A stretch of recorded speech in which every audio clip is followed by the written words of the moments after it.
I wouldn't say the Eagles had many attempts into rock opera territory because most of their songs were between 3 and 5 minutes. But Lying Eyes, when it was performed on stage, either by the band or for people who would cover it, I give an example.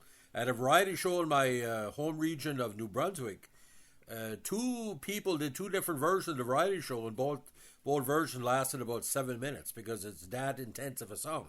It's called, again, Lying Eyes is probably one of the most interesting story songs the Eagles have put together.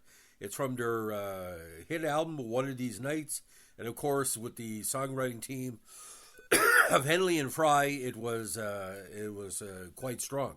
Now, recorded in the winter of '75, with Frey singing lead vocals, it was released in August of '75. It was the second single from their album, One of These Nights, where it reached number 2 in the Billboard Hot 100 and number 8 on the country chart.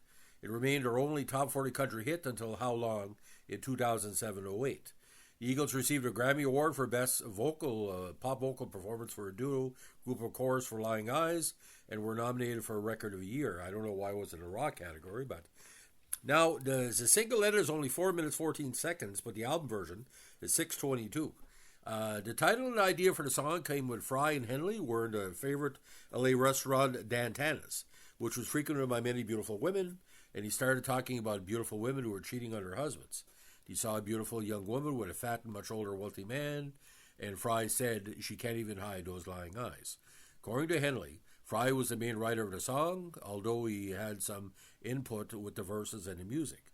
The song was written when Frey and Henley were sharing a house in Trousdale, Beverly Hills. Frey said of the writing of the song that the story has always been there. I don't want to say it wrote itself, but once we started working on it, there was no sticking points. Lyrics just keep coming out, and that's not always the way songs get written. Now, Lying Eyes is the only song of One of These Nights album that Frey sang solo lead on. He shared lead vocals when Henley After the Thrill Is Gone. The song was released as the second single from the album and reached number 2 on the Billboard Hot 100 charts, behind Island Girl by Elton John, which I think was number 1 for 3 weeks. Lying Eyes also crossed over the country chart, where it reached number 8, the first on that chart, and a feat few rock bands could have achieved at that time. It's usually in reverse. Now, Billboard described the song as a country-flavored song of a girl who drives across town daily to meet someone a bit more suited to her than the one she lives with. It praised the instrumentals and harmony vocals. Cashbox said the instrumentation is lightly acoustic, with a sobbing pedal steel lacing together a plaintive lead vocal and chorus, and mentioned the Eagles' uncanny talent for fitting hit-making riffs together. Billboard and Rolling Stone both ranked the Lying Eyes as the Eagles' 7th greatest song. Now, why the song works, ladies and gentlemen, because it can appeal to anybody. It can appeal to people who love story song. It can appeal to men who are being fucked over by their younger wives or girlfriends. What it don't appeal to is the people that are running around with lying eyes. It was very common in the 70s. You're seeing more cheating, especially in New Brunswick and the Maritimes, where a very rich man was taking care of a somewhat younger woman, but he knew she had a woman on her side.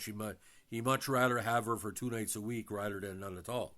Among the many covers of Lying Eyes are Lynn Anderson's classic 76 recording and Kenny Rankin's 80 version on his After the Roses album.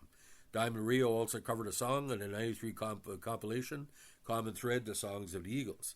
Now, Frey, lead vocals and acoustic guitar, Felder, acoustic guitar, Bernie Lyin as the lead guitar, mandolin, and backing vocals, Randy Meisner is on bass and backing vocals, and Don Henley, of course, on drums, percussion, harmony, and backing vocals, with Jim Ed Norman on piano.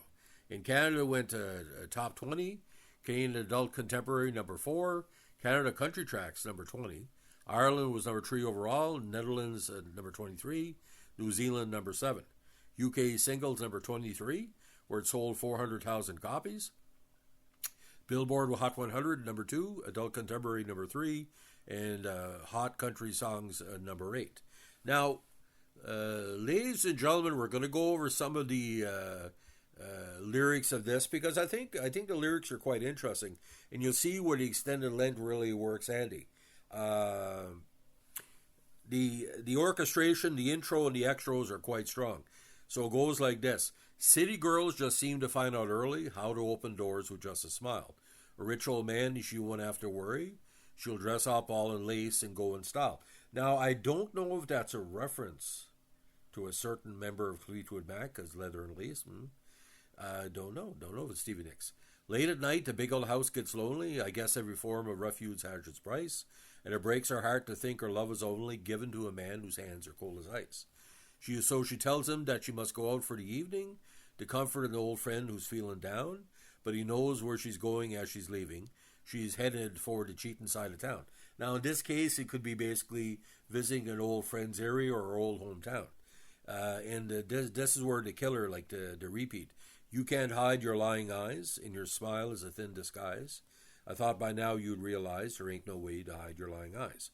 Now, other side of town, a boy's waiting. Now, the reference goes from the girl to the boyfriend.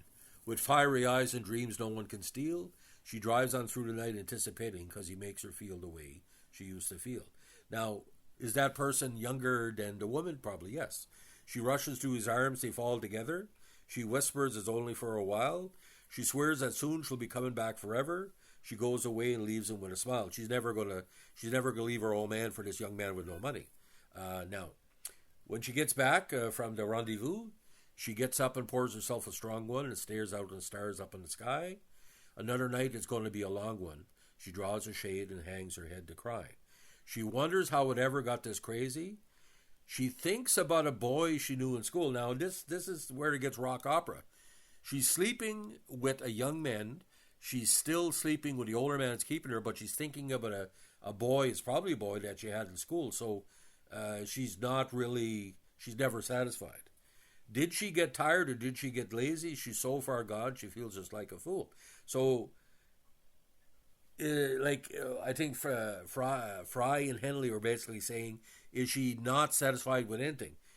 Would she cheat on the boy she knew in school? Of course, that's what it sounds like. So she basically she has no peace in her life. My oh my, she's talking to herself. You sure know how to arrange things. You set it up so well, so carefully. And it's funny how your new life didn't change things. You're still the same old girl you used to be. So I think she's in her 30s, sleeping with a boy in his 20s and with a man in his 50s. And she's caught between what she wants to be and what she can't be, which I think is what the song is all about. So country opera, I mean, can even that be a term? I've never heard that before. So let's put that in perspective. Is it a rock opera? No. But it's like a play. You could do a play on this song. It would be very easy to write because you could have three very interesting male actors play the old man, play the younger man, and play the boy she knew in school and kind of cross over. So for me, it's one of the most operatic of the Eagles songs, and it's just a dynamite song, a dynamite to listen to. And the 6-minute version to me is a complete classic. So that's the latest. By the way, the new name for our column with our music tributes is called Behind the Tracks. So if you'd like to give us a comment of that name, if you'd like to make a request for our new column on this podcast channel, you got my 2 cents worth. What do you call expansion columns? Remote control, talking about TV. Screenshots, talking about movies. Sports file, talking about sports. So technically, there's 5 columns on this podcast channel. Some are named after the print columns I wrote for decades. But Behind the Tracks, I never had a chance to write a music column, a la Bob Mesereau or different people like that. That's the inspiration. Bob Mesereau, very good New Brunswick writer about music. So that is dedicated to him.